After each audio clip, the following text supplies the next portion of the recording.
नमस्कार मित्रों। मैं आपका मित्र दीपक तनेजा आप सभी का स्वागत करता हूं। आदरणीय उत्तरा दीदी के साथ आज हम एक और मेडिकल एस्ट्रोलॉजी से जुड़ा हुआ ही विषय ले रहे हैं कि हमारे जीवन पे ग्रहों से होने वाले रोगों के प्रभावों को और अच्छे से और गहराई से समझने के लिए और वो विस्तार से बताने के लिए आज हमारे बीच में बैठी हैं। मैं आप सभी के सहयोग से उनका स्वागत करता हूँ। नमस्कार दीदी, आपका स्वागत है। नमस्कार दीपक जी, नमस्कार।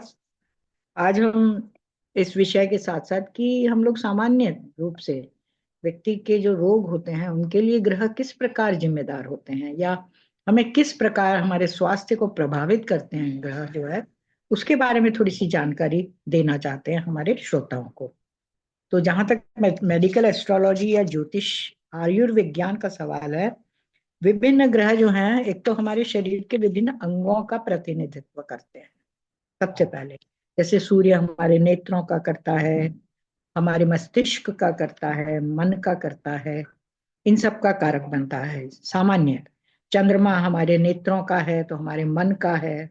और हमारे शरीर में जो जल है, स्थित जल है, 80% जल है, उसका भी कारक चंद्रमा है।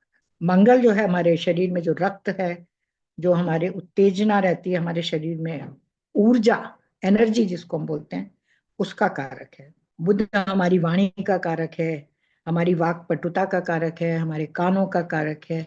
इस तरह से कई चीजों का सामान्यतया कारक माना गया है। और गुरु जो है हमारे स्वास्थ्य का, हमारे शारीर के कल्याण का, लेकिन फिर भी वो जो है हमारे लीवर का भी कारक है। लीवर, विशेष रूप से लीवर एक बहुत ही महत्वपूर्ण अंग है हमारे शरीर का। अब हम आते हैं शुक्र। शुक्र जो है हमारे नेत्रों का कारक है। और सीमन जो होता है, जो हमारे स्त्री जननांगों में जो विशेषज्ञता होती है या जो स्राव होता है, उसका कारक माना गया है। और शनि जो है वो किसी भी तरह की महामारी या मृत्यु या रोग, और ऐसे रोग जो लंबे समय तक चलते हैं, उनका कारक माना गया है। अब हम ये देख लेते हैं कि हमारे शरीर में जो है, इसके अलावा ग्रहों को वात, पित्त और कफ, इसके अनुसार भी हमारे जो है इन ग्रहों को बांटा गया है। हमारे जैसे कौन कौन ग्रह वात के मतलब रोग देते हैं, या पित्त के या कफ के। तो इसमें वात मतलब हवा या वायु, और इसके लिए कारक हैं प्रमुख चंद्रमा, बुध, शनि और शुक्र। इसके अतिरिक्त यदि हम पित्त के रोग देखें, जो बाइल जिसका है, उसमें सूर्य और मंगल का प्रमुख रोल रहता है। अब कफ पे आते हैं। कफ मतलब फेलगम या कफ जो भी हमारे शरीर में बनता है, उसके लिए गुरु और शनि प्रमुख रूप से उत्तरदायी हैं। इसके अतिरिक्त जैसे सूर्य, शुक्र, चंद्र, ये हल्के कफ के गुण रखते हैं। गुरु और शनि जो है हल्के पित्त प्रभाव भी रखते हैं। बुध जो है कुछ पित्त प्रभाव और कुछ कफ प्रधान है।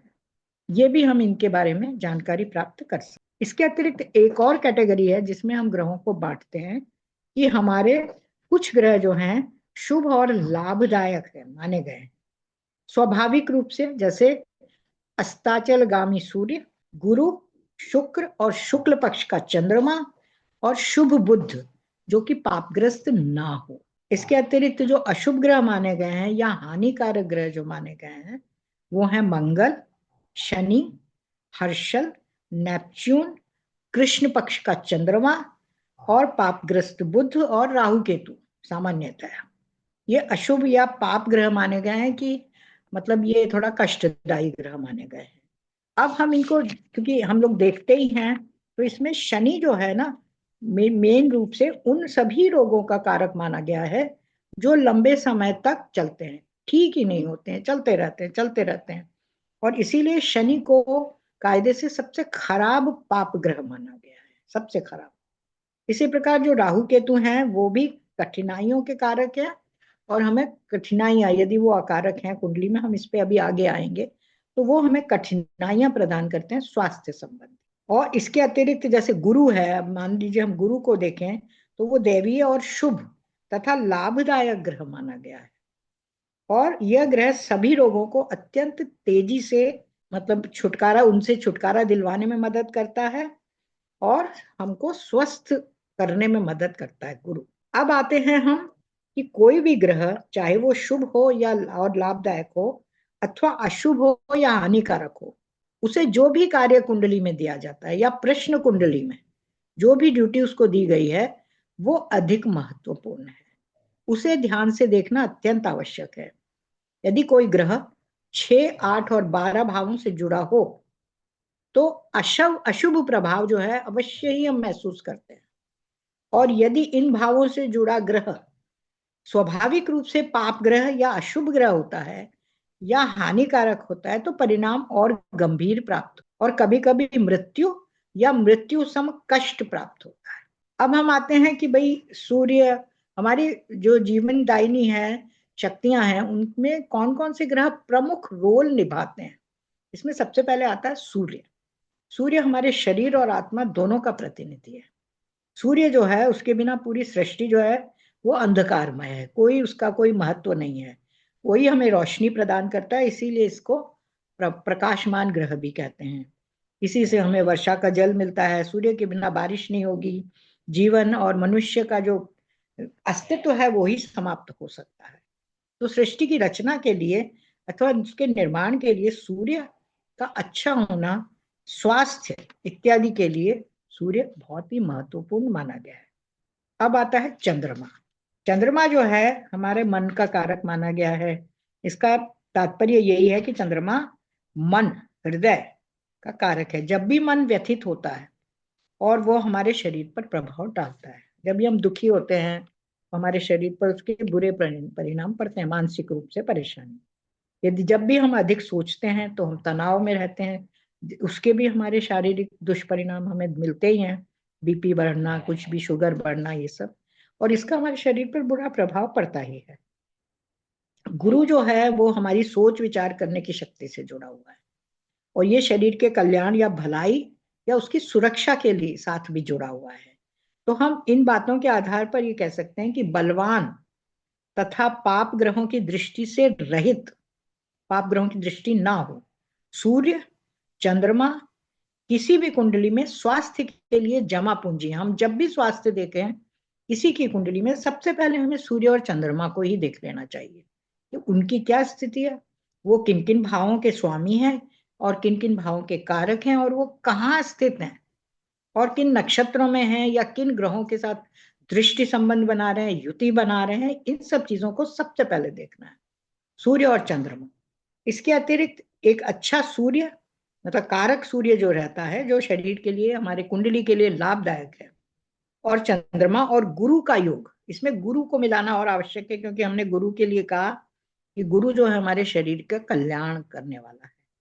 तो चाहे वो जन्म कुंडली में हो, चाहे वो प्रश्न कुंडली में हो, ऐसा व्यक्ति शारीरिक और मानसिक दृष्टि से पूर्णतया स्वस्थ माना जा सकता है, जिसके सूर्य, चंद्र और गुरु, ये तीनों ग्रह अकारक भाव से नहीं जुड़े हों, अकारक ग्रहों से नहीं जुड़े हों या युति नहीं बना रहे हों, बलवान हों, तो वो ऐसा व्यक्ति शारीरिक और मानसिक दृष्टि से पूरा स्वस्थ होना जाएगा।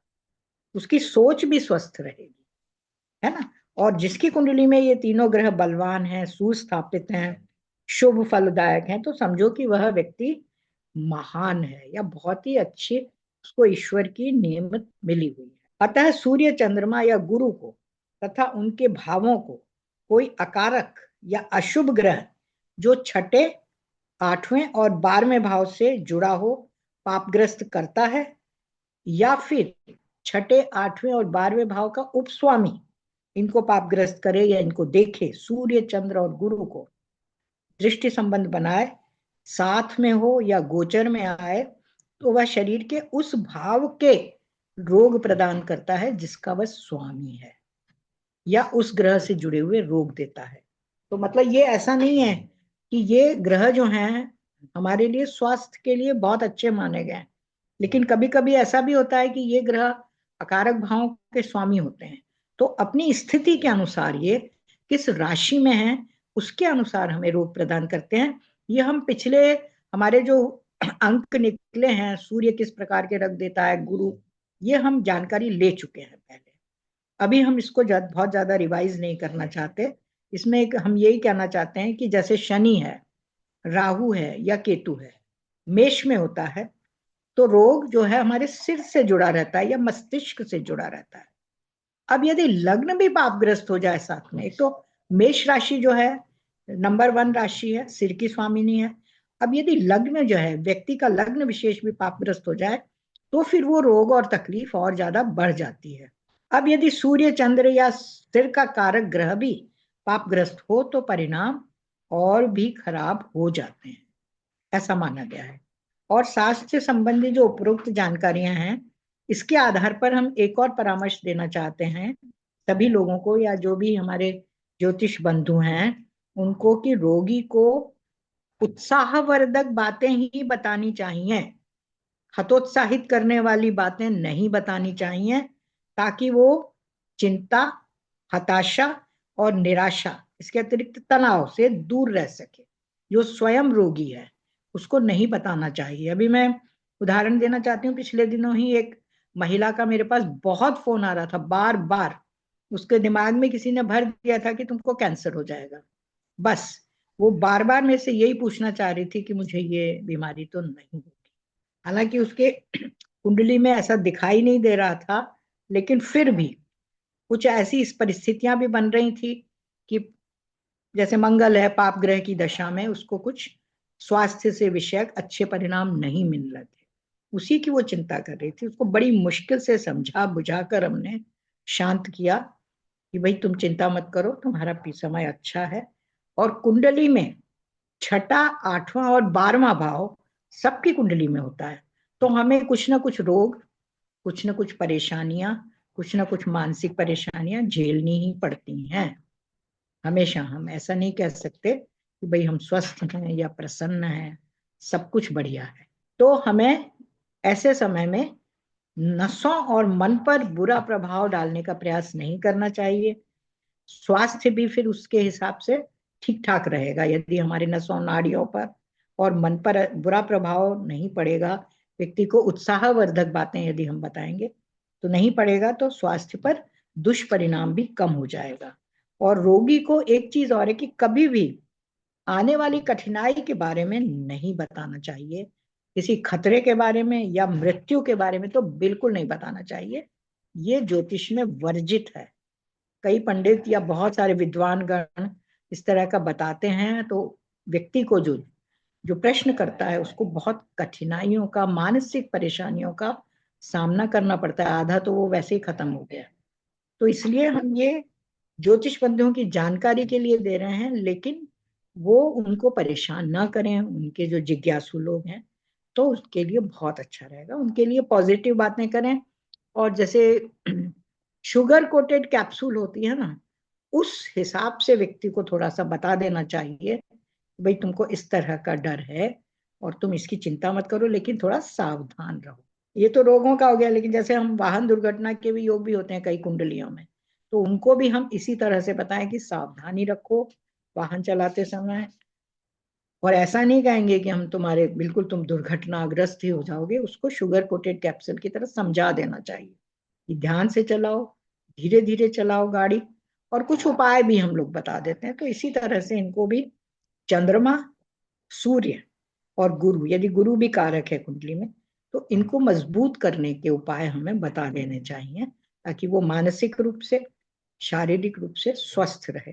क्योंकि सूर्य हमारी इम्यूनिटी का भी कारक है। हमारा इम्यूनिटी सिस्टम जो है वो सूर्य ही बलवान करता है। तो ये तीनों ग्रह जिनकी कुंडली में अच्छे हैं, मजबूत हैं, उसका सामान्यतया स्वास्थ्य अच्छा ही माना जाएगा। बहुत बढ़िया, बहुत सटीक, बहुत ही टू द पॉइंट बात की आपने, एकदम से सीधा सीधा सीधे पॉइंट पे आपने आज बात की है। और आशा करता हूँ ये सभी को इसमें से सीखने का बहुत अवसर प्राप्त होगा। और जो इस प्रकार की बातें करने वाले विद्वान है उनसे निवेदन है, कृपया करके ऐसा ना करें। हमारे कर्म एक दिन हमारे सामने आने वाले हैं, तो ऐसा कोई कर्म ना करें कि जो गलत हो। आप सभी को उत्साह देकर भेजें, रेमेडीज देकर भेजें, ना कि बताएं कि कोई समस्या आने वाली है। लोग पहले ही आपके पास जो आते हैं वो परेशानी से आते हैं, वो आपसे आशा लेके आते हैं कि कोई रास्ता आप देंगे, तो आप रास्ता दीजिए, डराए नहीं। तो इस बहुत शानदार वीडियो के लिए हृदय से धन्यवाद। आदरणीय उत्तरा दीदी शिक्षा एवं कंसल्टेंसी दोनों सर्विसेज देती हैं। आप उनको डायरेक्टली इस लिखे हुए नंबर पर बात कर सकते हैं। आज के लिए बस इतना ही, फिर मिलते हैं एक नए विषय के साथ। नमस्कार, धन्यवाद।